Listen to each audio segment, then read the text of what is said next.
now shifted gears to dairy, where I know most of us are greatly involved on a daily basis. So we want to look at some of the things that we need to do. If I were to twist this topic a bit, I would introduce the aspect of AMR and say that nutrition for enhanced what?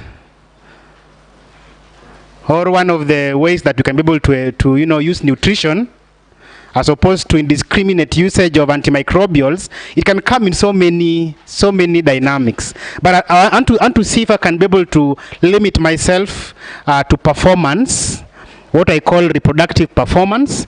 And if I talk about performance, what am I looking at? I'm looking at, number one, the calf. I'm also looking at, no, don't open, let him just go around. I'm looking at the calf. I'm also looking at, number two, the dam. Okay, because that is where money comes from. Now let me see the people who are so much involved in farm management by a show of hands. I think this discussion will be very important for you. Those who are involved in farm management, show of hands. Farm managers are not here, so we are vets. Wale wa kuchukua shindano na tetracycline na kufanya ile kitu. Yeah, so if I talk about farm management, basically I'm talking about how to ensure that if you are managing a farm, how do you increase your profits? Because that is the most important thing for a farmer. He wants to see if he can be able to maximize his profits. And if you do that to the farmer, then you become the farmer's friend. If you become the farmer's friend, then you will become a richer vet. Unless maybe you are employed by the government and the government of Kenya pays you salaries.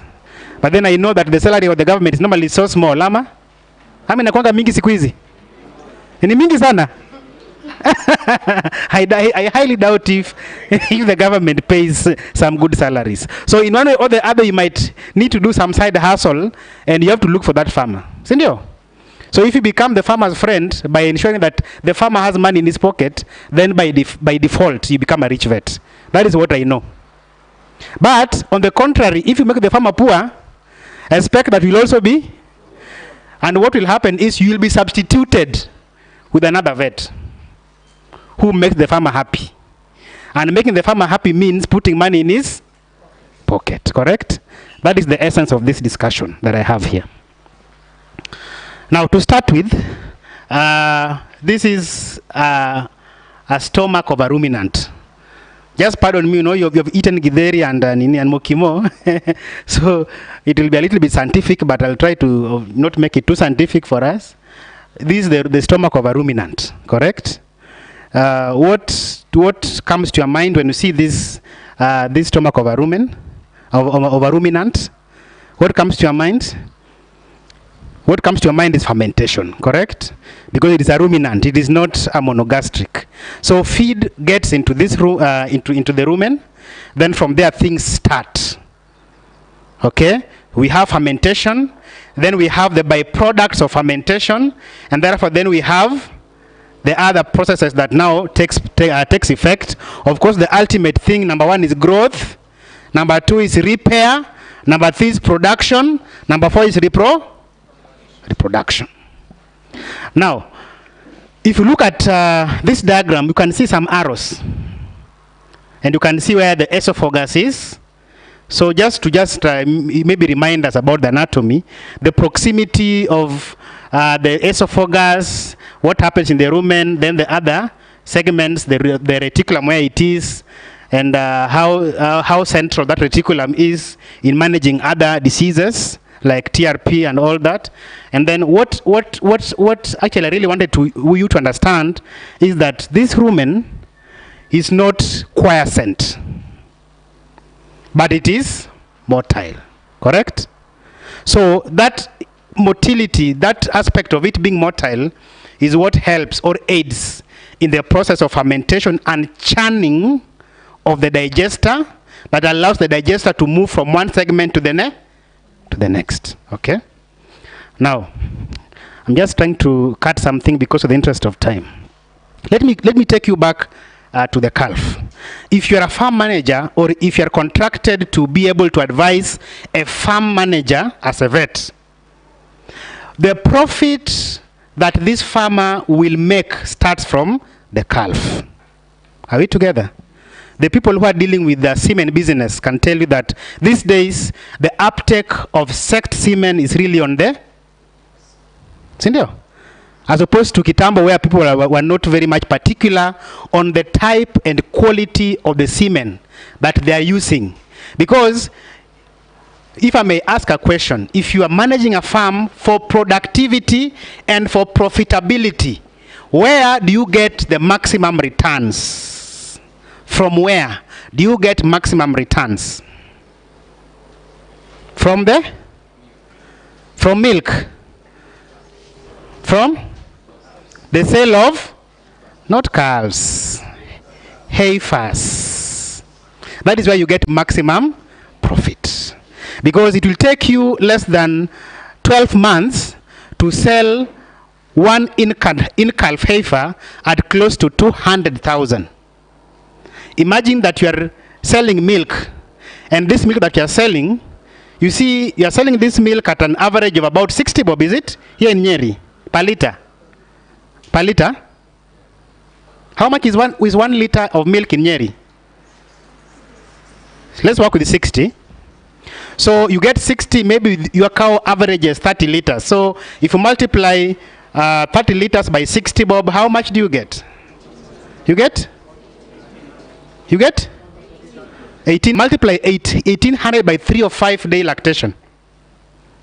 Those who have a calculator, so that now we compare. 549,000. So you get 549,000. But then remember that this milk you've used a lot of. So give yourself a percentage. Say that out of the 549,000, you're only taking how much percent? Say 30% on the highest, isn't it? 30% less.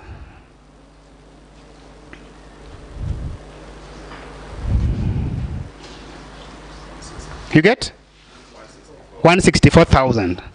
But then it will only take you, because remember that we want to ensure that we are serving this heifer as early as 14 months to about 15 months thereabout. There are some people who have afforded to serve heifers as early as 12 months. That is just 1 year from the date that it was born. But that is dependent on how you choose the breed. That is dependent on the breeds. That is dependent on the semen that you used, and so on and so forth. And how you fed the calf and how you fed the heifer.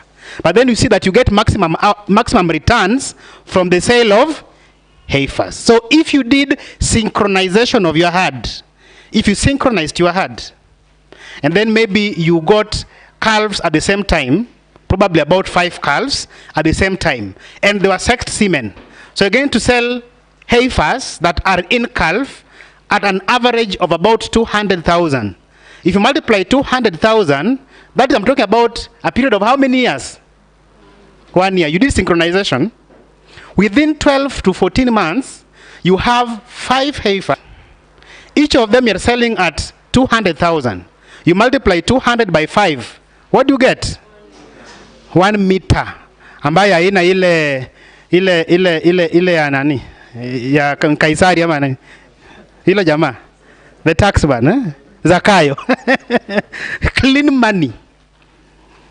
But then, if you are to also add it to what you get from the milk itself, you see that dairy farming basically has a lot of.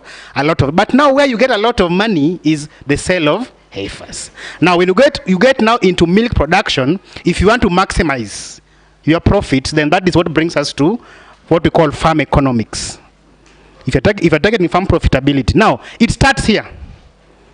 This is now what we call a juvenile rumen. What do you know about a juvenile rumen?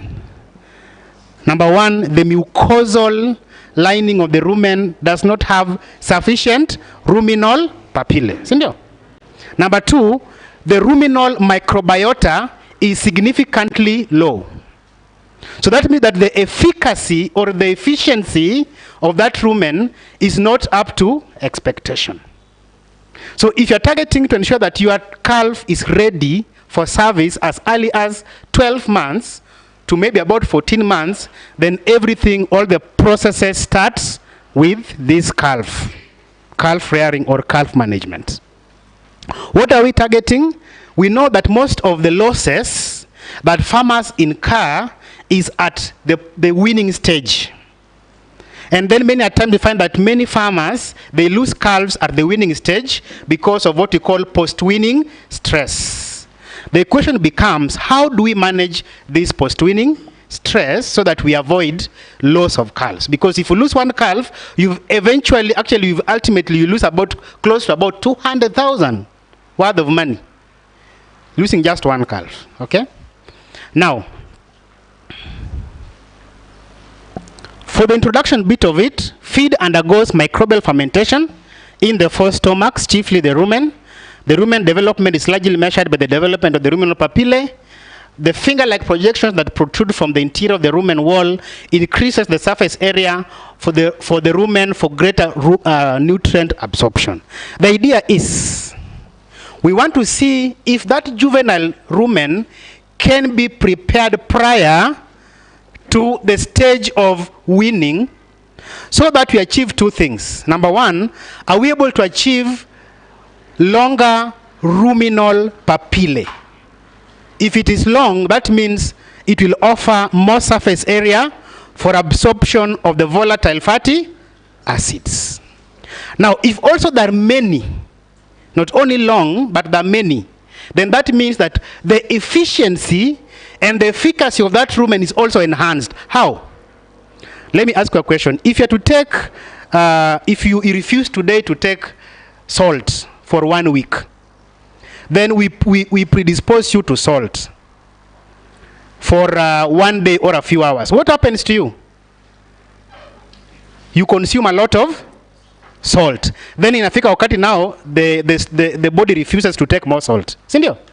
What normally guides that process, or what normally manages that process? It is negative. I mean, it is feedback mechanisms. Sindio? The receptors that are normally sent to the brain, then the brain interprets and tells the body that you cannot take more salt. Sindio? Now, when we have a lot of ruminal papillae, if there are many, and they're also tall and long, what happens is the body is able to uptake nutrients sufficient for them to be able to undertake the normal body function. And by default, what will happen next is that this, if it is a calf or it is maybe a heifer, then it will not consume a lot of feeds, because feeds is money. Are we together? We are looking on how we can be able to reduce the cost of production. But now we are reducing the cost of production but maximizing the output. I don't know if someone is really getting me. We are maximizing the output but reducing the costs, and therefore this farmer is able to get extra profits out of it all. So that is the idea. We want to see how we can be able to enhance the rumen so that, number one, what we call the feed conversion efficiency is enhanced, because we have maximum nutrient absorption and utilization, and then also we have maximum absorption of the volatile fatty acids. Now, the rumen has bacteria, and this bacteria aid in the fermentation of feedstuff that enter the rumen. When the rumen is still in its juvenile state, then it has very few ruminal microbiota. That means that this the ruminal bacteria aids in the process of fermentation, meaning that the fewer the ruminal microbiota, the more or the less efficient the rumen is in terms of being able to give you the desired volatile fatty acids. Together. And there are three of them. The one that we have a lot of interest in, of course, when the calf is growing, is propionic acid, which is the precursor of energy that this calf needs for the purposes of growth. Remember that we're also targeting that by the time that we are serving this calf, not only are we looking at the age being 12 months to 14 months, we are also looking at the weight. You cannot serve a cow, a heifer that is underweight. Why? What will happen? When the animal will be calving down, we have predisposition towards what? Is stocky among so many other things. So you're looking at weight, and that should be about 3/4 of its adult weight. So this means that we need to feed this calf very well and start it off very well so that it is able to reach that weight of first service that is 3/4 of its adult weight. Are we together? So that is dependent on all these things. It starts with the juvenile rumen. So maintaining the normal fermentation and motility of the four stomachs is very, very critical for the health and productivity of the rumen. Supports of the fermentative and mixing actions of the rumen is therefore quite critical. And the question becomes, how do we do that? So you'll allow me to skip some slides for the interest of time. So there is what we call CAM-Boost, which is a 7-in-1 digestive enhancer. If you look at the composition of this CAM-Boost, you can see that it has Saccharomyces cerevisiae and Lactobacillus sporogenes. Those are gut-acting and gut-specific pre- and probiotics. Are we together? It also has Aspergillus oryzae, which is also a gut-acting prebiotic. It also has D-methionine and DL-methionine, that's an amino acid. It also has the trace elements. Also, it has fructooligosaccharides, which is also a gut-acting prebiotic. Now, this particular composition is quite important for influencing the growth of the juvenile rumen. Are we together? Remember that we are looking at enhancing productivity through nutrition. Sawa sawa. Now, if you look at that, you find out that the Saccharomyces cerevisiae and all those gut-acting pre- and probiotics, their main aim is to ensure that, number one, we are introducing exogenously the bacteria into the rumen in a juvenile rumen that has very few microbiota. Are we together? Number two, with the presence of the DL-methionine and also those trace elements, we want to target to see how we can be able to elongate the villi height or the the ruminal papillae height. So that at the end of the day, we have more growth. If you look at this surface, we want to ensure that the surface of this juvenile rumen has numerous projections of the villi and the microvilli or the papillae. They project everywhere, all over. And then also we want to see how we can be able to elongate them so that now when the animal is at the stage of weaning, it starts to consume fodder, then there is proper fodder utilization. That is the idea. Are we together? So you'll see that this calf will eat less, but there is maximum in terms of its growth. Are we together?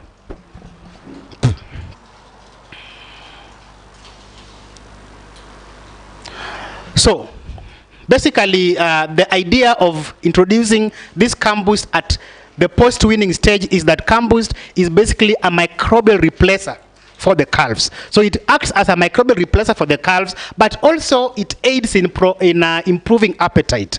When you're weaning the calf, many times because they're not accustomed and used to fodder, they were used to what? To milk. And remember that when they were consuming milk was bypassing the rumen, correct? There was this groove that is there that is called the reticulo. Huh? How do you call that groove? How do you call that groove? The esophageal groove. So that now milk bypasses the rumen, it lands into the abomasum. Okay? Now when it begins to consume fodder, then that fodder must land in the rumen. So that now there is fermentation and subsequently we have energy in form of volatile fatty acids. So the idea is, can we be able to prepare that rumen in advance? So that when we are now weaning the calf, that rumen is properly accustomed to its main function of rumination. Sawa sawa? So that is the idea. But now in addition, apart from being a replacer in calves, it also improves appetite for the calf. But also, remember that there is this risk of acidosis, and there's also this risk of calves' cause. And what causes calves' cause? What causes calves' cause?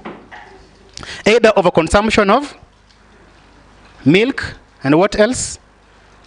When we have setting in of contamination infection, because this calf was not used to anything that, it was only used to milk. So when it begins to eat fodder and is exposed to a lot of microbes and some of them can be pathogenic, it can easily cause calf scores. So that is what we're targeting to see if we can be able to correct with the CAM-Boost.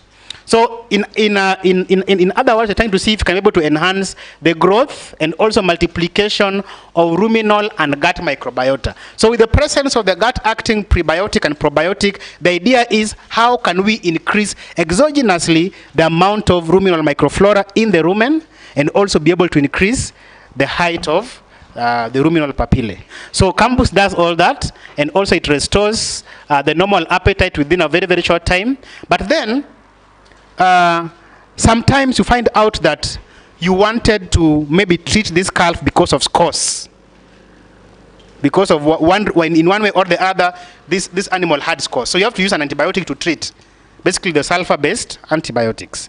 But then you find out that because already you are targeting to increase the ruminal microbial population, any instance when you inject an antibiotic to a calf that by default already had low ruminal microbial population, what are you doing?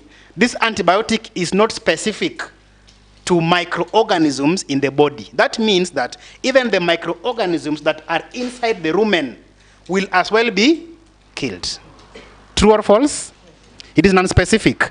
So already this rumen had fewer microbes, but this calf has become sick because of scores, and you have used an antibiotic.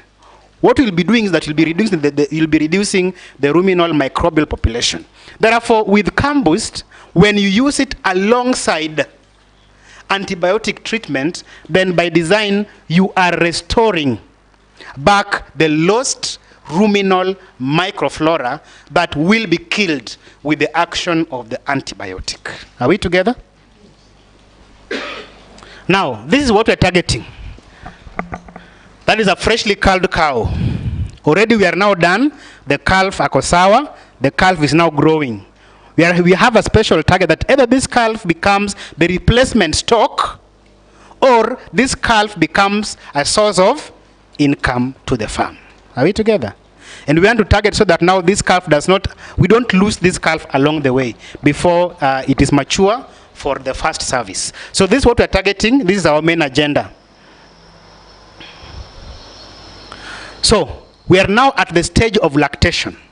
Remember that my topics, lest you lose me, my topic is that how do you use nutrition for enhanced post-partum reproductive?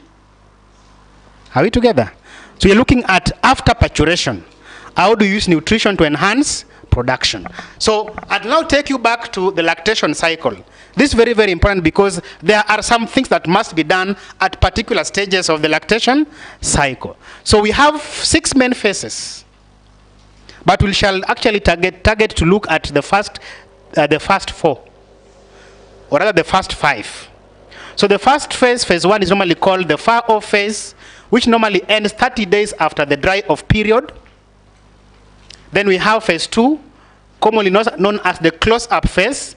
This is basically at the onset of the transition period, the phase number 2. Then 3 is the fresh period when the cow has just given birth. So it actually goes up to about 21 days in milk. Okay?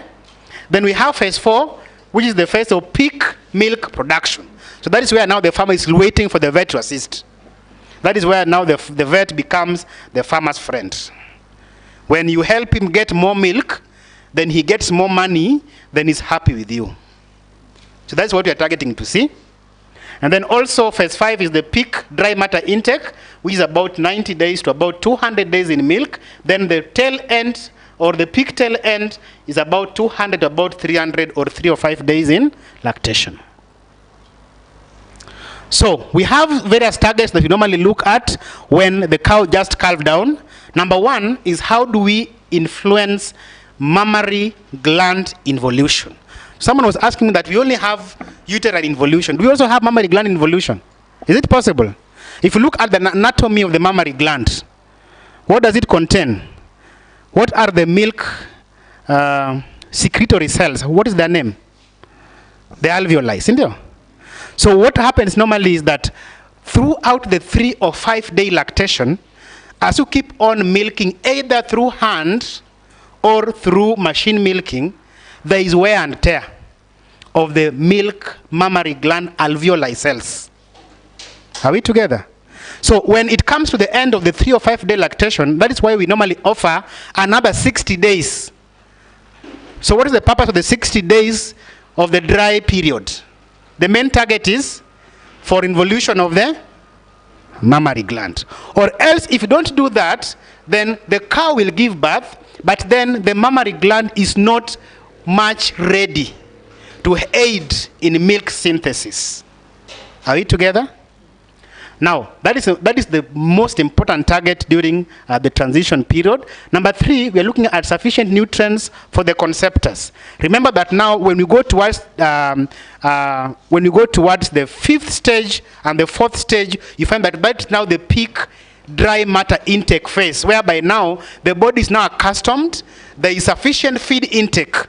The target is the body is already looking or taking care of the conceptors at the expense of looking or taking care of milk synthesis. That is why if you don't take advantage of the 3rd phase, the peak milk production, then you can't ever achieve the production potential of that cow. So we need to see how we can be able to time this period very, very well. Or else, when you want to now begin pumping a lot of money towards being able to enhance production, physiologically the animal inakata. It refuses. Are we together? So we shall be able to see all that with time. Then we're also looking at body condition score. Remember that by the time that we are serving this cow next, which is how many days from the day of patuation? About 60 to about 90 days thereabout. We are looking at that by the time that we are serving this cow already has a proper body condition what? Score. Remember that in the first few days, especially the first 90 days, you'll find out that the animal will be utilizing a lot of its body reserves. And if you don't do proper nutritional management, then the body will have poor condition score, which will not allow you to inseminate this cow. Even if you inseminate this cow, either hiyo mimba haitashika, ama ikishika itaabort. Sindio? Are we together? We're also looking at stimulation of body immunity. Remember that immediately the animal calves down, a lot of calcium is normally being used, is being sequestrated from the animal's body. It gets into the mammary alveoli cells. And remember that when it gets there into the mammary alveoli cells, then we have what you call ionized calcium that is normally inside the milk. So normally there is active transport between the ionized calcium that is inside the milk and also the calcium that is inside the mammary alveoli cells. It's normally an active transport that is being aided by the ATPase enzyme. Okay? So a lot of it is being sequestrated for the purposes of milk production. When we have low level of calcium in the body, then it also affects immunity. How? This is how it does so. When we have low level of calcium, then remember the antibodies, the antigen-antibody reaction. Or when we have maybe say cells that needs to be either to be destroyed or that particular cellular reaction, all those things that are associated with cells, they are under the influence of calcium. Calcium is what commands them. Now you need to begin replicating. You now need to die off because of apoptosis. You need to now attack an infected tissue. You now need to stop. It's more or less calcium becomes like the commander. Like in an army cannot win without a what? An army commander, isn't it? Because the army commander knows when to attack, when not to attack, when to retreat, when not to retreat, isn't it? So that is what actually calcium is what helps the cells in doing all that. That is why when at the process of transition, we are likely going to have issue with the body immunity. It will go low because a lot of calcium is used for the purposes of body. For the purposes of initiation of lactation. Again, we want to stimulate rumen microflora and rumen papillae. The reason is at the transition phase. Remember that this cow was in 3 or 5 days of lactation. And in the process, it was being challenged by various nutrients. Some of them are also detrimental to the rumen. In what sense? When we have feeds that are so high in lactic acid, for example, if you look at feeds like too high in sodium, too high also in sodium and also, I think, potassium. Sodium and potassium. Feeds that are so high in sodium and potassium predisposes to lactic acidosis. When we have so much lactic acidosis, that's number one, it's going to affect the papillae, the height and also the number. Number two, when we have a lot of carbohydrates that you're going to challenge this cow with, when the cow just calves down, for the purposes of being able to increase milk production. For example, you're talking about carbohydrates, that is maize germ, that is dairy meal and all that, those classes of carbohydrates. When you give too much of it, then it also leads to a lot of lactic acid being produced, which also burns off the papillae that is in the rumen. So meaning that after the 3 or 5 days of lactation, we need another day for rest, so that now the ruminal papillae they become restored, sort of, or they regrow again. Are we together? But then there is one danger. If a lot of lactic acid was produced and then iende ichome the mucosal lining of the rumen, then pahali mechomeka will heal through secondary intention, through scar tissue formation. Sindio? Now where we have scar tissue formation, do we expect there to grow another villi? It will not. So the efficiency of the rumen is compromised. Okay? Now we also we want to see how we can minimize metabolic disorders. You understand that at that particular time we have so much metabolic diseases that are associated with that period. Also we want to see how we can be able to reduce udder edema, especially in fast calvers. Okay, KPIs. We also have KPIs. KPIs. Number one KPI is that we want to see if milk fever can be less than 3%. If I'm talking about 3%, then it is the number. It is the predisposition. If you're talking about 3%, maybe if you have 20 cows synchronized all in production, in lactation, then the instances whereby now they come up with milk fever, if you're to do that calculation, should be less than 3% of the cases. Okay? And then hypocalcemia should be less than 15%. So someone could ask me what is the difference between the two of them. Of course, if I'm talking about milk fever, then that is clinical hypocalcemia. If I'm talking about hypocalcemia being less than 15%, then I'm talking about subclinical hypocalcemia. Are we together? That is the difference. Then we also have primary ketosis should be less than 2%, and retained fetal membranes, that is retained after birth, should be less than 8% of the cases. And then we have displacement of the abomasum, especially LDA, that is left displacement of the abomasum, should be less than 5% of the cases. So let's now go into the feeding program. The feeding program.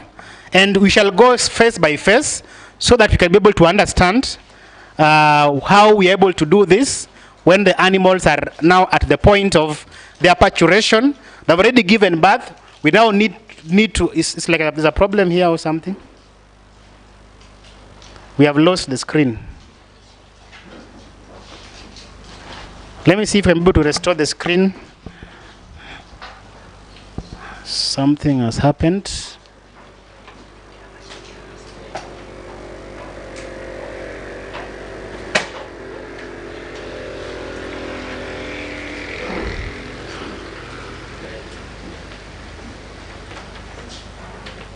Okay, let me give them time to set up very fast. I'll be through in the next 1 hour. I was given 1.5 hours. I've just consumed 35 minutes. But But I'll summarize for you. It's a very simple thing. I'll just summarize it for you then to malize his story. Isn't it?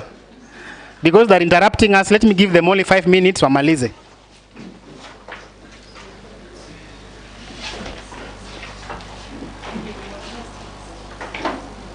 See, tulikuja tusome, isn't it? Let us read, but let us learn in some things. And you know, hizi vitu tunajua. So ile tu ni kujikumbusha 1, 2, 3 things. I'm sure some of us forgot that there are phases in the lactation, isn't it? Ama mnakumbuka nyinyi wote? We forgot that there are phases of lactation. And these phases that are very, very important for profitability of that farm. If you don't understand that one, then you've lost it. When to intervene, what to do, where and how. Sindio? Very, very important.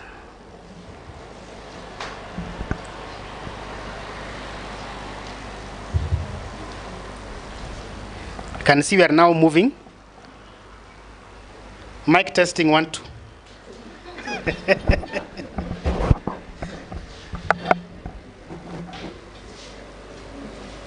So I think I'm a bit audible. That is great. Maybe you add me more sound kidogo. 1, 2. Good. Hapo.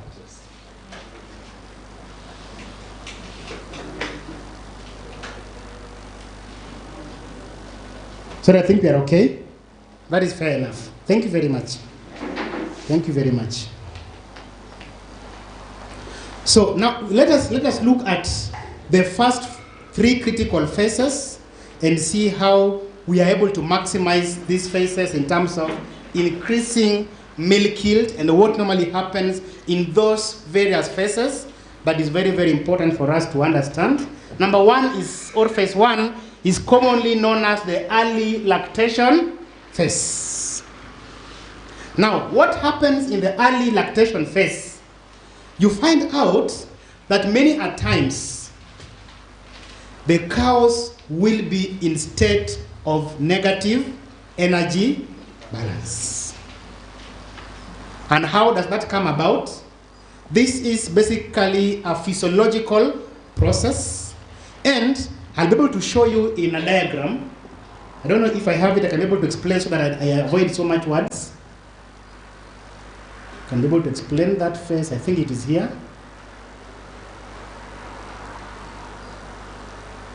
I can explain it using this diagram here, the lactation, so that now we avoid using a lot of words and be able to save on time. You find out that they're divided into 4 main phases, but of great importance for us is phase 1 and phase 2. For the purposes of farm economics, how do you enhance milk production for this particular animal? That is the biggest question. Now, if you look at the first phase, which covers the first 4 months postpartum, you find out that there are 3 graphs. There are 3 lines in this graph. Now, the continuous line there codes for milk production. We have the closely dotted line, which codes for body weight. Then the sparsely, should I say sparsely dotted, or it is far dotted, that codes for DMI. That means dry matter intake.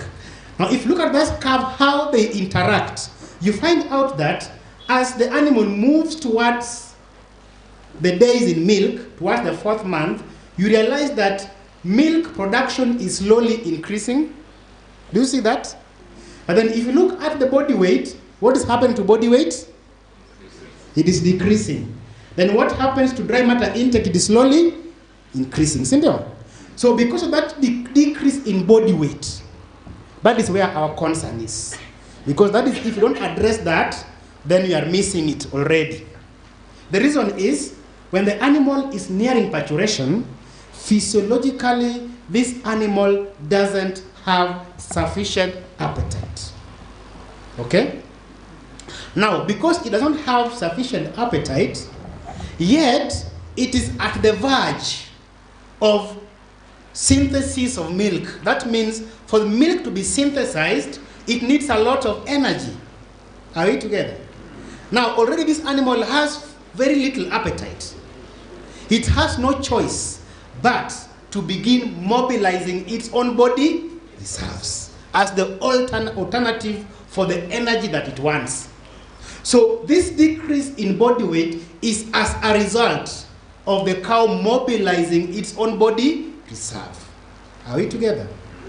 Now, if you look at that, then slowly, when we go to phase, to the mid-lactation phase, which is between the 4th month and the 8th month, and that is where we have peak milk production. But to realize that at that particular phase, the body weight is more or less constant. Do you see that? But then if you look at the milk production, it's slowly going to do what? Slowly starting to decline. That means at the 4th month, but at actually the 3rd and the 4th month is where we have peak milk production. This is the normal curve. But now I'll be able to explain to you another curve, a curve B, that is now more profitable, but all of us would want to emulate. Okay? So if we find out that now dry matter intake is now slowly beginning to do what? To increase. At this particular time, remember that now this cow is already pregnant, correct? So already at that particular time, if you look at milk production, is now slowly declining, but body weight is going up. Do you see that?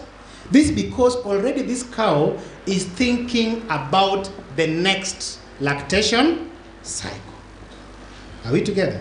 So the purpose of this body dry matter intake is already thinking about its conceptus, the conceptus. Sawa sawa. So it's not thinking about giving you milk again. It's not thinking, how do I take care of the fetus? Are we together? So it continues and so on. So then you can see that now during the dry period, again the body, the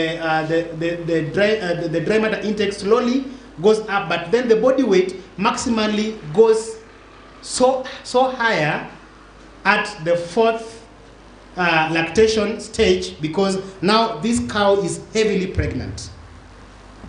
Are we together? Now let's look at this other curve to explain what I'm trying to say. That one there. I'm going to explain why we have negative energy balance. You find out that the red line indicates energy balance. The dark green codes for feed intake. The blue codes for energy demand. At 0, that is when the cow parturates, or the day of calving down. Negative is pre-partum, then the positive is post-partum. Now, when the animal just calves down, what we see there is that energy demand shoots, because this animal needs energy for the purposes of milk production. So energy demand shoots. But if you look at feed intake, inafanya nini? In a decline, So imagine feed intake declines, because feed is where, that is the source of energy. So the source of energy is going down, but the demand is going. So what happens? The animal begins to mobilize its own body reserves, because it's now in the state of negative energy balance. So that is understood. Very good. So let me go back here, because that is now well understood. So you find that in early lactation, the cow is in negative energy, but we have explained how that happens. And then where this animal is now in peak milk production, which normally starts towards the end of the 2nd month, and then it peaks at the 3rd month, and then starts to decline at the beginning of the 4th month. So meaning that if you are to do anything to this cow, so that you can be able to push this cow to give you more milk yield, then you'll rather do it from the 2nd month to the 4th month. Sindio? Are we together? And then one of the key elements that you must consider is that do not allow this cow to mobilize its own reserves. That is the beginning of everything. So let's see here. We are talking about milk production increases more rapidly than feed intake, with energy demand being higher than intake. That is already explained. So mobilization and use of body reserves is normally taking place here, because of course the animal is in the stage of negative energy balance. It has to mobilize its own reserves. However, energy is the most limiting in this phase. So if you know that the energy is the most limiting in this phase, yet this cow needs that same energy that is limiting for the purposes of reaching peak milk yield early and maintaining the peak over a period of time before eventually it does what? It declines at the 4th month. Therefore, what do we need to do? That's the biggest question. Okay, so the health and the nutrition of the cow during this phase is very, very critical to the entire lactation performance. And then we find out that too much weight loss, I don't know what's happening to this, I hope it will just behave. So too much weight loss is detrimental to cow's health and reproductive performance. That's why I was saying that do not allow this to happen. If it happens, then you're already losing. In terms of number 1, production, number 2, health status, number 3, return to cyclicity. We need this cow to return to cyclicity so that we serve it in time and we're able to achieve 1 calf every year. Okay? So don't allow that to happen. And therefore, excessive concentrates should be limited, which normally leads to digestive disturbances. You see there? And that is where many farmers go wrong. And that is where now they need the vet who has come to a class like you have come today. There should be a difference between you who came and the person who didn't come. Is that correct? So this is why the farmers make it go wrong, because for them they want to ensure that they're increasing the concentrates. What is their main target? Apate maziwa mi? Kama alikuwa nafaa pay 6 kg of maybe concentrates. What do they normally do? They increase it by almost 2 kg, isn't it? They give 8 kilos. Now when that happens, what happens next? Lactic acidosis. Inaingia pale. When we have lactic acidosis, the efficiency of the rumen compromised. What happens next? Negative energy balance. What happens next? We have laminitis. When we have insufficient feed intake, of course, it will also lower appetite, because laminitis by default, when the animal has laminitis, it can't eat well. Many times it will be recumbent. Okay? What happens next? Low milk production. So the farmer calls you to manage all those things. Mtu moja.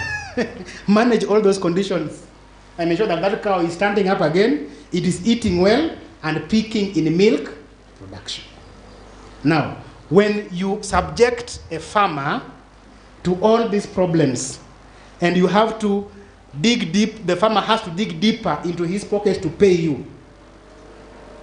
And another vet comes and explains to this farmer that we have some problems that are associated with the phase 1 that must be addressed. And these problems are 1, 2, 3, being managed in 1, 2, 3 ways. Between those 2 vets, who is more beneficial to the farmer? The second one. And that is what I was trying to say in a nutshell. Okay? So you find out that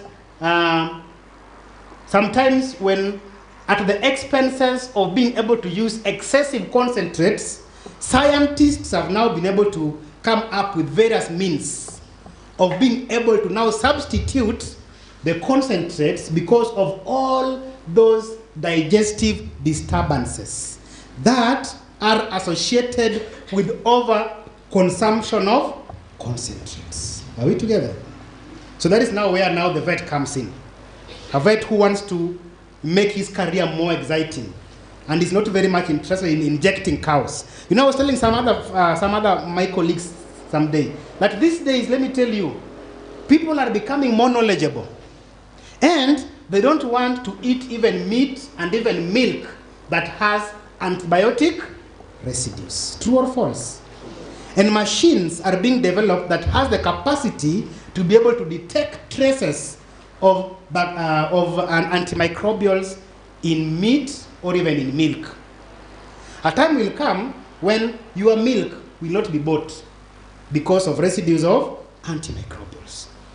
These days, if you become a vet who offers consultancy, then you become of better, how do you say it? You become, you are of another cadre or class than a vet who wakes up in the morning alafu anachukua syringe na nini? Oxytetracycline ama penicillin. There will be a very, very big difference between these 2 vets. Okay?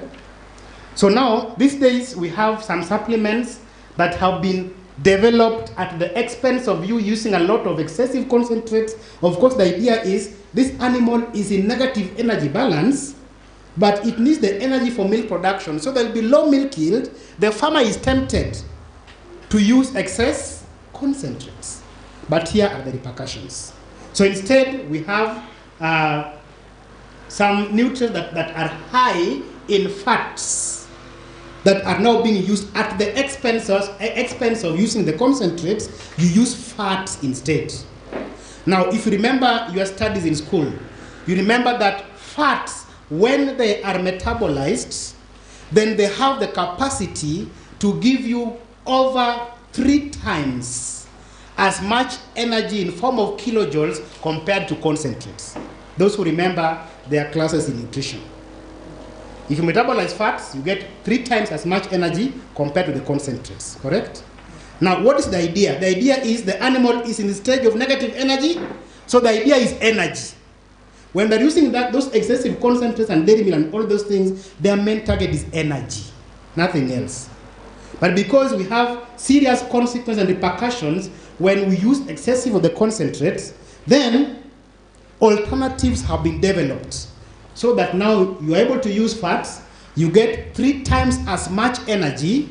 But then remember that when you use, if you look at metabolism of carbohydrates vis-a-vis metabolism of proteins, excessive of proteins, what happens to them in the body? What happens with excessive proteins in the body? They're discarded, isn't it? But excessive of carbohydrates, they're converted and stored under the skin in form of fat. And that is what the animal will use again in the next cycle when it happens. So using that nutrients that are high in fat has 2 advantages. Number 1, we are getting high energy. So we are moving on well. I have very few minutes left, less than about 30 minutes. Phase 2, of course, is the phase of energy balance and the phase of peak dry matter intake. So feeding to maintain peak production is very, very important. And also dry matter intake is very, very adequate to support milk synthesis. So still even the body is already physiologically becoming efficient in terms of being able to convert whatever it's taking. And now because it is peak dry matter intake, there is no negative energy balance. Are we together? So if you dare use a lot of your money in this phase, then all your money, instead of your money going towards milk synthesis, it is going towards building the body. So are you getting any profit out of it? Absolutely not. The third phase is the phase of positive energy balance. Of course, the feed intake meets energy requirements for milk production, and there is no need of doing any supplementation after all. And then milk production declines, and restoration of the body reserves, which was used in phase 1, is now becoming restored, because any excesses of what the cow eats is converted into fats and stored under the skin. Phase 4, the animal continues to gain weight because of the developing fetus or conceptus, and proper feeding of cows during this phase will help realize the cow's potential during the next lactation. So of course now, this whereby you're trying to look at being able to do proper involution of the mammary glands. You're also looking at the rumen. How efficient will it be in terms of being able to have more ruminal papillae, enough or sufficient ruminal microbiota, purposing to ensure that we have efficient fermentation and of course high production of the volatile fatty acids. So already we have discussed about that. That is what you'll be able to see, especially in the first phase. And if it is severe, it's a pointer or an indicator of a metabolic condition. We have discussed that. So we'll go to the major challenges that are associated with negative energy balance. One of them, ketosis. Number 2, fatty liver disease. Number 3, displaced abomasum, especially the left displacement of the bone vessel. Very, very common. Number 4, infertility. Number 5, low milk yield. So as a vet, you will be in one way or the other confronted by the farmer to come and manage these 5 key challenges that are associated with negative energy balance. That means that most often than not, they will show up in the first phase of lactation. Are we there? Okay. For example, if you look at this cow, what comes to your mind? Too much mobilization of body reserves. So the body condition score is deteriorating greatly. And also, if you look at how the animal is appearing, you can literally count the ribs. Are we together? So that is marked emaciation, which is normally synonymous with ketosis. For the management, for treatment, we have Ketonex. And Ketonex is basically a high concentration of glucose precursor and electrolyte specifically formulated for rapid treatment of ketosis. How it works is very simple. Remember that this cow is in the stage of negative energy balance. Now, because the cow is in the state of negative energy balance, it is continuing to mobilize its own reserves. And because it is in the state of negative energy balance, it continues to do that, and then the body condition score deteriorates. Are we together? Without anything telling the brain or the body to stop doing so. That is why ketosis is described as a body wasting disease. When the animal is suffering from ketosis, there will be a lot of time that it will take to return to estrus or to cyclicity. And therefore, you'll be able to, you will forfeit, or rather you will have a delay in return to estrus, and therefore it will take you a longer time to serve that cow, and you miss on being able to achieve your 1 calf, 1 year cycle, isn't it? So what happens is, with Ketonex, it has high concentration of energy. So once it gets into the body, remember that if it goes below 25 milligrams per 100 ml or deciliter, then it normally triggers the body to start mobilizing body reserves. Above 50, that is the average. So when you give Ketonex with propylene glycol with energy, then the body realizes that I have enough energy from external source. So what happens is, through negative feedback mechanism, it communicates direct to the brain to tell the body to stop mobilizing its own what? Its own reserves. And that is how the animal responds from ketosis using Ketonex. Are we together? Now, already I was speaking about white energy. Now, white energy is that fat that I was telling you about that is now currently the game changer. Instead of now the farmers using a lot of concentrates, could it be their own formulation rations? Could it be dairy milk? Could it be what? Instead of them using a lot of those concentrates, which has some metabolic disturbances or digestive disturbances. Therefore, this white energy comes handy, so that because it has fats, these fats becomes metabolized to give you so high level of energy, and in excesses, it will be stored in the body in form of fat, and therefore the animal's body condition score improves. Are we together? So it is called white energy, and for the white energy, by default, not only does it improves milk production, because now we have enough energy that the body wants for milk synthesis, it also helps in restoring the body condition score. Are we together? So also there is also incidences of laminitis. Laminitis will only come about when the cow over-consumes concentrates. True or false? So because now this cow, whenever we are using this white energy, what you'll see is that you will reduce greatly the amount of concentrates that you'll be using in the farm. Are we together? Now, if you look at the amount that you give per day, you only give at a ratio of 100 grams per day. Vis-a-vis, if you use concentrate, you use about 6 kilos of concentrates in a day. Do they even compare?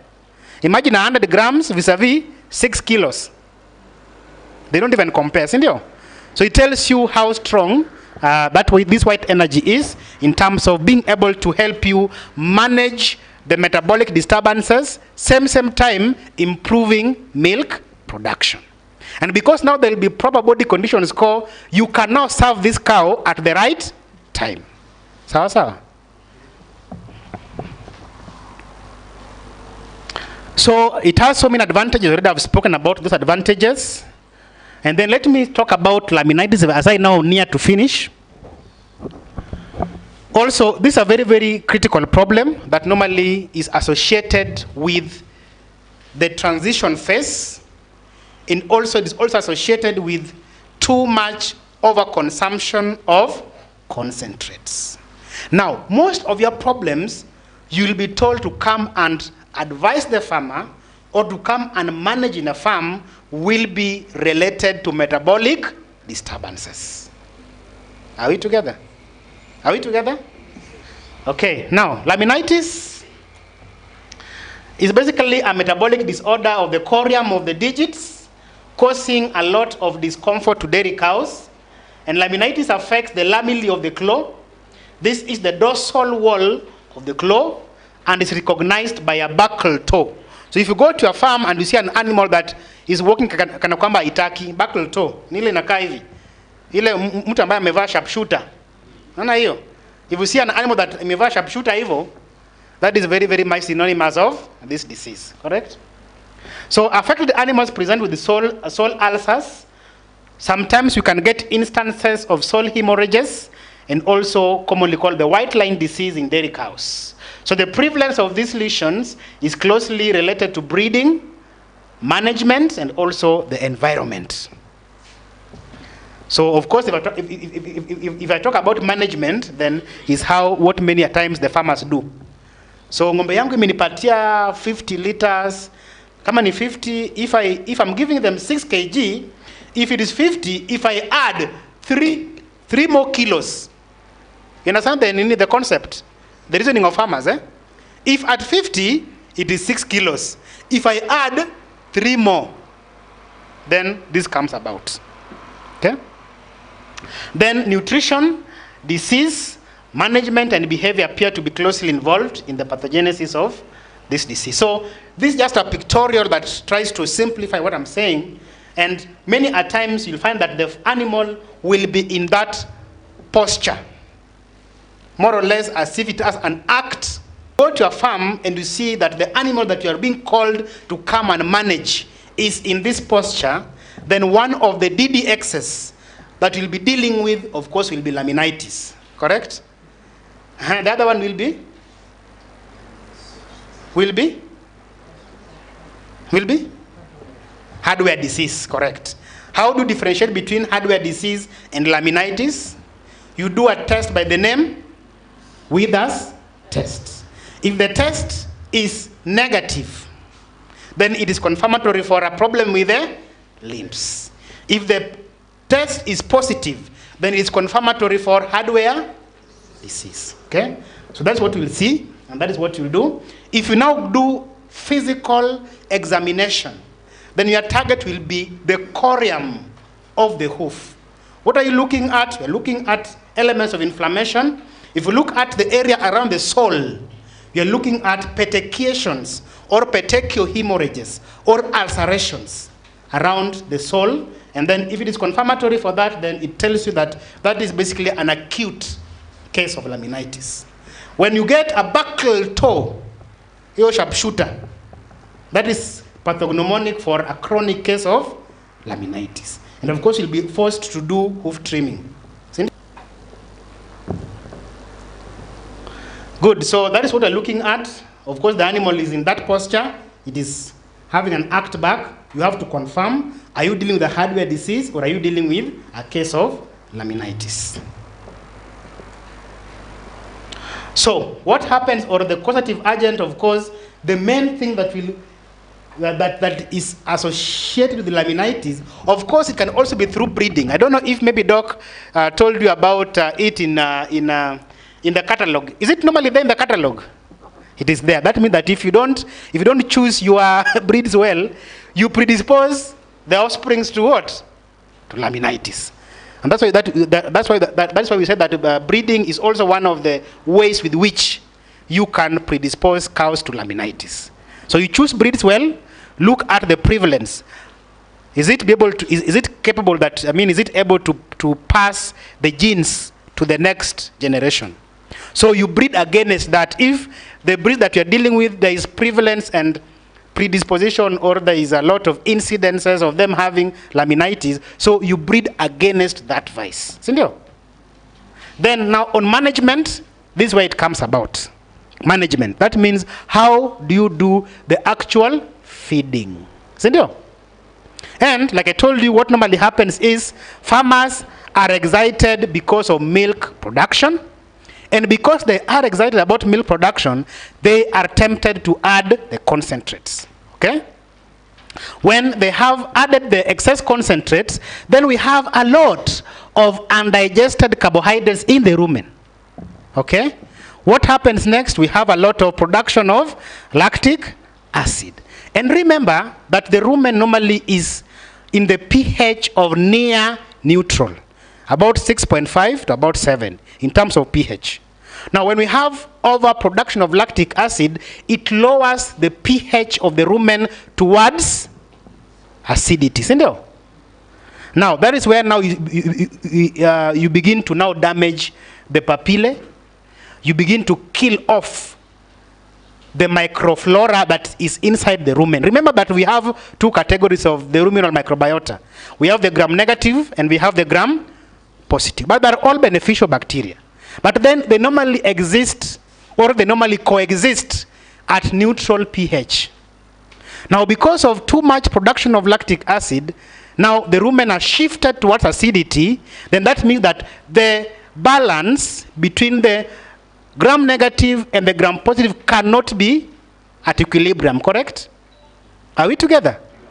Now, when that happens, you find that the gram-negative bacteria cannot thrive in acidic environment, so they become destroyed. And the body lyses them off through bacteriolysis. They're being lysed because they now are being treated as foreigners. Are we together? Now, in the process of them being lysed, what happens next is that they normally excrete endotoxins. Are we together? So we have production of endotoxins, but now on the other hand, the gram-positive bacteria thrives in acidic environment. Then also as they multiply beyond the required, they also excrete exotoxins. Now remember that now the integrity of the rumen is already destroyed. The mucosal lining of the rumen is already destroyed. Sindio? So that means that now even rumen motility is also hampered with. Because when we have too much acidic rumen, then it also significantly affects rumen motility. Are we together? So there is what we call ruminal stasis. When we have ruminal stasis, then the exotoxins and the endotoxins, they get in through the mucosal lining of the rumen, and then they get into circulation. Are we together? So both the combination of the endotoxins and the exotoxins, they will have a repercussion on the lamellae of the hoof. Are we together? And then that is how the animal succumbs to acute laminitis. The other problem that is also associated with management is what we call acute lactic acidosis, which of course I've explained how it happens, whereby you find that the gram-positive bacteria are already thriving because of too much production of lactic acid. Then we have overproduction of the volatile fatty acids. Then the pH drops. That means towards acidity. Of course, the Staphylococcus bovis, which normally are the majority of the gram-positive bacteria, they thrive in acidic state. What happens is we have a stasis of the rumen. And when we have stasis of the rumen, the lactic acid becomes absorbed through the mucosal lining of the rumen, and therefore the animal comes up with acute lactic acidosis. How does it, or metabolic acidosis, how does it come about? or the main clinical manifestation will be a lot of diarrhea. Are we together? So when you get profuse in diarrhea, especially post-parturition or postpartum, then one of the culprits there, of course, will be acute metabolic acidosis. And the first management is to see how you can advise the farmer to reduce the concentrates. When that happens, expect that if this cow is already getting acclimatized or used to a lot of concentrate, there will be significant decline in milk synthesis. So again, the farmer will call you, but now daktari, sasa ngombe yangu ni kama imepungua nini? Imepunguza nini? Maziwa. So you'll be now torn between, now what do I do? Because I can increase concentrates, ndio hiyo laminitis. Tena nataka nini? Nataka maziwa. So what do you do? So that is now where the white energy comes into play. Are we together? Good. So I think we are moving on well. I'm almost finishing. Already I've discussed all that. There's no need of bothering you with a lot of notes. So for the management, one thing that we need to appreciate, that another problem that I did not mention because of the interest of time is the issues of a downer cow. Now, a downer cow, remember that when we have issues of dystocia, many times as we manipulate dystocia, then there is a risk of touching and damaging the very delicate obturator nerve. When you damage the very delicate obturator nerve, then the animal most likely will do what? Will go down, correct? Now, remember that now this is a nerve, and you and me know that response to reconstitution of the nerve is not quite easy. For you to be able to reconstitute the nerve to back to normalcy is not very easy. And that is why many times when you damage or when you touch the obturator nerve, the animal will take a very long time in recumbency. True or false? Are we together? So many times we are now wondering, what do we need to do? However, we have a product by the name Metaphors. This Metaphors has two main actives. One of them is a vitamin B12. And the other one is basically phosphorus based. Now from research, it was indicated that phosphorus plays a very significant role towards reconstitution of a damaged nerve. Are we together? So when you have any instances of any cow being in recumbency that is associated with nerve damage, if you use Metaphors because of the phosphorus-based cyanocobalamin, beta-phosphan. Which one is vitamin B12? Between beta-phosphan is a what? Is a? And cyanocobalamin is a what? Is a what? That is the vitamin B12. So you find out that beta-phosphan reacts positively with the damage of nerves. So when you have an issue of a downer cow syndrome, then if you use Metaphors, that will be able to. That is also one of the problems that are associated with post-parturition period. Are we together?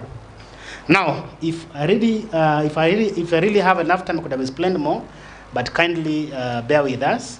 And then also remember that beta-phosphan also plays a very significant role in gluconeogenesis.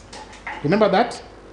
In gluconeogenesis, in the process of manufacturing energy through the citric acid cycle, the TCA cycle, beta-phosphan plays a very significant role in gluconeogenesis. So still, this animal is just, it has just given birth, and the animal is in state of negative energy balance. It needs gluconeogenic processes, so that now it can be able to make more energy for itself. Okay? So there's also support of muscular physiology, treatment of infertility, tetany, and also paresis. And this paresis could be associated with the downer cow syndrome. Okay? So that's how it happens, and also all that you're able to do. Now, in conclusion, we were talking about how to take care of this cow at the transition phase, targeting improved production, especially targeting milk yield. And we have seen the do's and the don'ts. So we have what we call a starter pack for a transition cow. That is why I was asking here if we have farm managers, because this is very, very vital or very, very important for them. But still for you as a vet, who goes there to be able to advise the farm managers? This becomes very, very important for you as a starter pack for a transition cow. Number one is what we call ketonex, and you know why.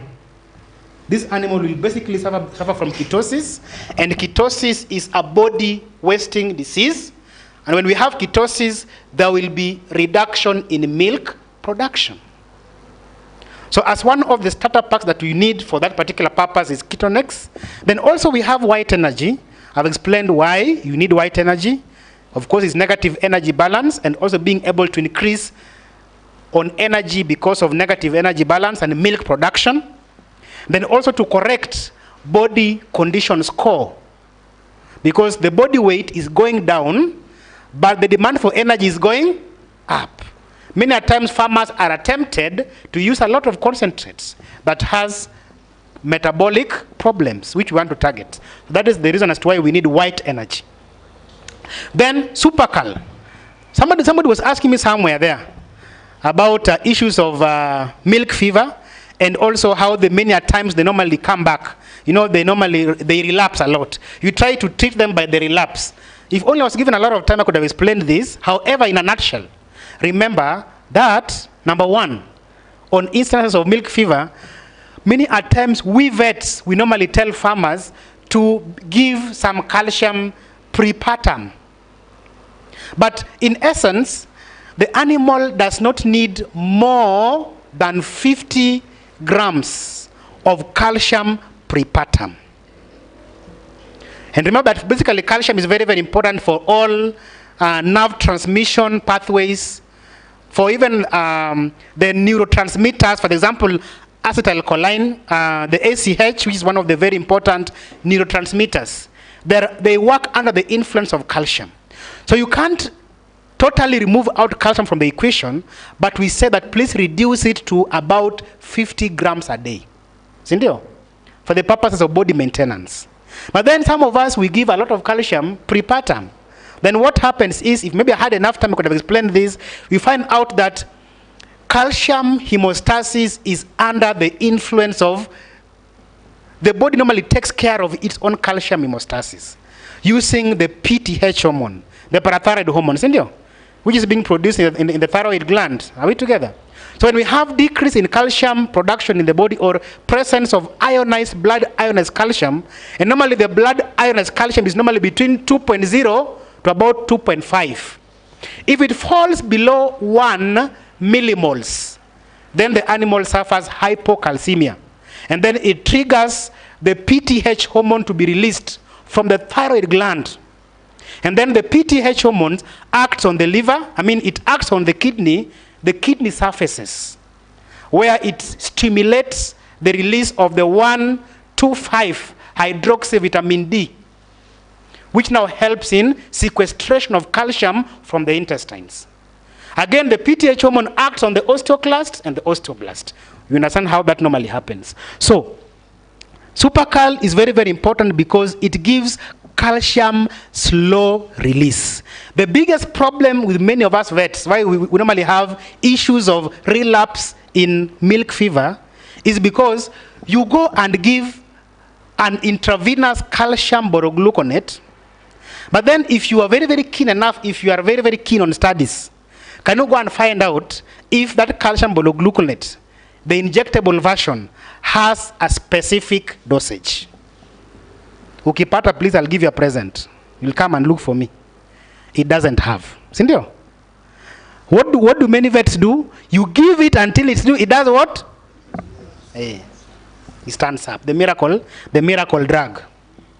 Until it stands up, then sasa nimefanya ile kitu. Lakini what you have done behind the scenes is that you have in essence shut down the process of calcium hemostasis.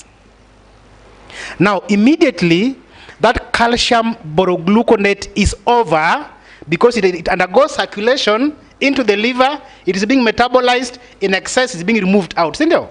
Now the moment the level of calcium in the body, because of what you injected, is over, then milk fever relapses. You are called again. Come. Imeanguka tena. So you buy again the drug you treat, and the farmer becomes poor. What happens to the vet? They'll call another vet again. So this vet will be called ni yule ambaye alikuja kwa hii class, ndio? Now ana intervene mara moja na hiyo story na hii. Si hiyo kasa umepoteza kabisa. Hata wahi kuita tena. Ama namna gani? He'll never call you again. So what we normally do is that whenever we are injecting the calcium borogluconate, you do it sparingly, but then this calcium oral supplement, which is basically calcium slow release, you give it to the farmer so that he uses it 5 consecutive days. The target is, as you inject the calcium borogluconate, then you leave it with the calcium slow release, the oral supercal. Then what happens is, the one that is that is now able to make the animal stand up, then you have the one that is for slow release, so that in the excess of the calcium, it doesn't shut down the calcium hemostatic pathway. Are we together? Then that way, by no means, will that milk fever relapse. So I've taken time to discuss that because kuna mtu aliniuliza huko what normally happens. So that is the problem. And many vets, that is what we do. You inject and inject hadi simame. Then you are very, very happy. A few days later, you are called again, the animal imefanya nini? Imeanguka. So that is why Supercal is very, very important as a starter pack for the transition cows, because you're able to now do constant supplementation post-partum for the first 5 days. Now again, research shows that there is debilitation. Like I was telling you, a lot of calcium is normally being sequestrated, especially from the long bones. And then it overconcentrates in the alveoli cells of the mammary glands. Normally there is active transport through the process of the ATPase enzyme that brings calcium into its ionized form in the milk. Now, calcium is normally used for the purposes of initiation of lactation and also for milk synthesis. Are we together? So what will happen is, from studies shows that after 30 days in milk, then there is depletion of calcium from the long bones. And if you study very carefully, you'll be told that most of the milk fever cases will normally show up around the third week to about 1 month postpartum. True or false? Those who normally go to the field. If you find out from the history, atakwambia huyu ng'ombe alizaa kama wiki ngapi? 3 ama 4 hivi. That is when there is peak of milk fever. Are we together?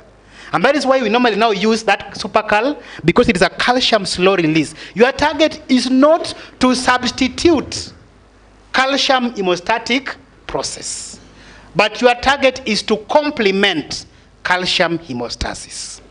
Are we together? So Supercal plays a very significant role. You give it 5 days of every month, and you repeat the same for the first 4 months. After 4 months, the body is stable enough. Calcium hemostatic pathway is stable enough. Are we together? And optimally, the body is now operating optimally. If you remember this curve here, I'm just finished actually. If you look at this curve here, you find out that this one here, this one, you find out that now from the 4th month, things are now beginning to stabilize. Ikifika the fourth phase, everything has stabilized. Are we together? So there is no need of doing any supplementation beyond the 5th month, because already there is stability in weight gain, there is peak in dry matter intake, and of course, even if you supplement more, all that you are supplementing is going towards fats. So there is no need. Are we together? Now, the last one here as a starter pack for managing this. Oh, I'm sorry.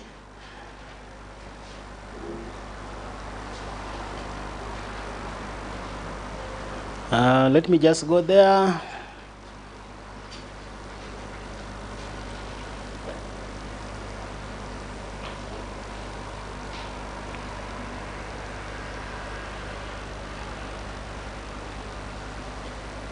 Now, this last one here, Calm Boost, serves two purposes.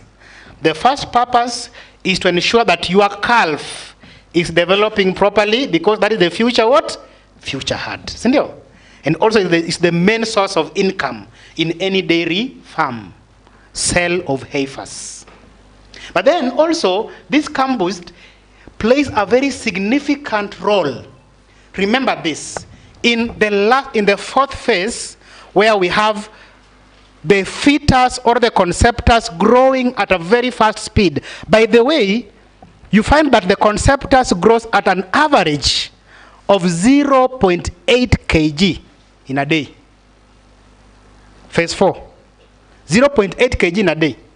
So that means that now that growth rate is so high, to the point whereby, remember that anatomically, the uterus and the rumen are adjacent to each other. So as the rumen is, as the uterus is increasing in size, it is pressing against the what? The rumen. Sindio? Now, the reason as to why, but I have a lot to say, just bear with me. The reason as to why we have negative energy balance is because of that. A smaller rumen, postpartum. Sindio? And the reason as to why we have peak dry matter intake from the 4th month is because now the rumen has regained its normal and anatomical what? Shape and size. As simple as such. We want to ensure that when the animal calves down with the help of Calm Boost, which contains the probiotics and the prebiotics. Are we together? Even though the rumen is small, remember that as the rumen is becoming smaller, also subsequently we find that the microbes are also decreasing in numbers. When we have low microbial population in the rumen, we have low production of volatile fatty acids. So with increment of the prebiotics and the probiotics through Calm Boost, you find out that you replenish zile ambazo zilikuwa zimefanya nini, zimeuawa because the rumen became smaller. So because of apoptotic death, then you replenish zile zilikuwa zimekufa. Sindio? So by default, you are increasing the efficiency of the rumen. Do we understand each other until that particular point? So that's why Calm Boost comes handy for those two main reasons. Number one, to take advantage or take care of the calf. Same time, it takes care of the dam postpartum. Are we together? Last but not least, if you want to be a good vet, anytime you are treating any animal that is a ruminant with any antibiotic, please do not leave that animal bila kumpatia Calm Boost. You will thank me later for that. With so many remarks, thank you very much, and I wish you all the best. Asante.